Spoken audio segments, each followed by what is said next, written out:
എല്ലാം ശരിയാക്കി തരാം എന്ന് പറഞ്ഞ് ഒന്നാം പിണറായി സർക്കാർ അധികാരത്തിൽ വന്നു. പ്രളയക്കെടുതിയും കോവിഡും ഒക്കെ വന്നതുകൊണ്ട് ഉറപ്പായിട്ടും ശരിയാക്കുമെന്ന് പറഞ്ഞ് രണ്ടാം വട്ടവും അവർ വന്നു. ഇനി മൂന്നാം വട്ടവും അധികാരത്തിലെത്താനുള്ള കോപ്പുകൾ അണിയറയിൽ ദ്രുതഗതിയിൽ ഒരുക്കുമ്പോൾ വെള്ളാനകളുടെ നാട് സിനിമയിൽ കേടായ റോഡ് റോളർ ആനയെ കൊണ്ട് വലിപ്പിക്കുന്ന ഒരു സീനിൽ പിടിവിട്ട് വീടിന്റെ മതിൽ ഇടിച്ചു തകർത്ത് നിൽക്കുമ്പോൾ ഹാസ്യ സാമ്രാട്ടായിരുന്ന കുതിരവട്ടം പപ്പുവിന്റെ പ്രശസ്തമായ ഒരു ഡയലോഗ് ഓർമ്മ വരികയാണ്. ഇച്ചിരി കൂടി സ്പീഡ് ഉണ്ടായിരുന്നെങ്കിൽ വീട് കൂടി തകർന്നേനെ, എങ്കിൽ എന്ത് രസമായിരുന്നു കാണാൻ. കേരളത്തിലെ ഭരണം കാണുമ്പോൾ അത് തന്നെയാണ് ഓർമ്മ വരിക.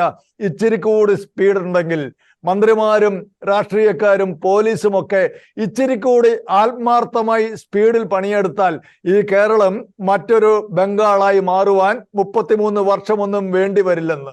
നെറുകേടുകൾക്ക് നേരെ ശബ്ദമുയർത്തുന്നവരെ ഏത് മാർഗവും ഉപയോഗിച്ച് നിശബ്ദരാക്കുന്ന ഭരണകൂട ഭീകരതയ്ക്കെതിരെ ശബ്ദിച്ചില്ലെങ്കിൽ ഈ നാട് തന്നെ നിശബ്ദമായി പോകുന്ന സ്ഥിതി ഉണ്ടാവും.